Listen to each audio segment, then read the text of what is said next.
কি করলেন আপনি? আপনি আমার বোনের ছবি তুলছেন কেন? ক্যামেরা ভাঙছি, ভালো করছি। আপনি দেখছেন আমি ছবি দেখছি। তোমরা কেন মারামারি করো? তোমরা এখানকার গেস্ট, আমি চাই না এটা নিয়ে আর কোনো কথা আদাত। যাও, তোমরা চলে যাও। থ্যাংক ইউ আঙ্কেল, আমরা চলে যাচ্ছি।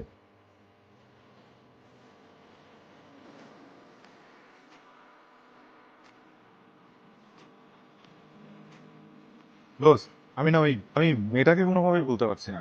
ও কেন বলিস না? আচ্ছা দোস্ত, চল না আমার যাই। ফুল প্ল্যান আমার মাথায় সেট করা। চল।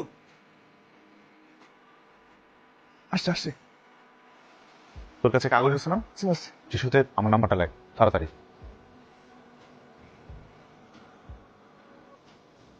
গতবার মনে হয় খেদমতটা ভালো মতো হয় নাই রে। আপনার নামটা তো বলে যেতে পারেন। ঠিক আছে, আমার নামটা জেনে রাখেন, প্রণব হাসান। এই নামেই ফেসবুক আইডি আছে। কি জান লিখতেছে? মাধবীলতা। এটাকে আর দেন। এটা নেই, ও নিচ থেকে আমাকে অ্যাড দিবে। মানে তোর ওভার কনফিডেন্সের কারণে না প্রেম হবে না। কিভাবে জানলে আর দেবে? এটা মেয়েদের মুখ। আমি কেন ওকে অ্যাড দিই না এটা জানার জন্য আমাকে অ্যাড দিচ্ছে। আপনি আমাকে অ্যাড দিলেন না কেন? আমি না আপনার আইডি খুঁজে পাচ্ছিলাম না, আপনি আবার কেন আসছেন? আপনাকে খোঁজার জন্য। প্লিজ আপনি চলে যান, আমি চাই না আর কোনো ঝামেলা হোক। বাহ, ভাবতে কিন্তু ভালোই লাগছে। আমার জন্য এত ভাবছেন আপনি। ঠিক আছে, চলে যাব, কিন্তু এক শর্তে।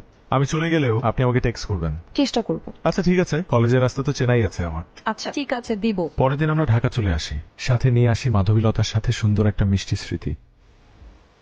তাহলে ওই দিন ছবি ঠিকই তুলেছিলেন। কেমন হয়েছে বললেন না? আমার মতো, কিন্তু কেন তুললেন? আমি শুধু আপনার হাসিটা ফ্রেমে বন্দি করতে চেয়েছি। আপনার কিন্তু অনেক সাহস। এভাবে আমাদের কথা বলা শুরু হয়, যদিও কথা টেক্সটেই হতো, তাও খুব কম সময়ের জন্য।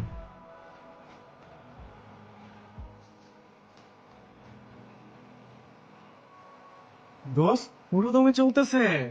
এতদিন হয়ে গেল, তুই এখন ওই মেয়ের সাথে ফোনে কথাই বলতে পারবি না? ওর আশপাশে সবসময় কেউ না কেউ থাকে। দেখিস আমার বাপ ভাই ওরা সবসময় চোখে চোখে রাখে। আমিও চোখে চোখে রাখতেছি চোখে। অনেক জোড়াজোড়ির পর মাধবীলতা ফোন দিতে রাজি হলেন। দৃষ্টি ভালো লাগে অনেক। সাথে রবীন্দ্রসঙ্গীত হলে তো পুরো জমে যায়।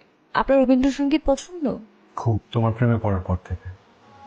এসব প্রেমে জমে পড়া যাবে না, রাখছি এখন। সেদিন কি অদ্ভুত একটা মায়া কাজ করছিল। কথা না বললেও মনে হচ্ছিল আমি তাকে অনুভব করতে পারছি।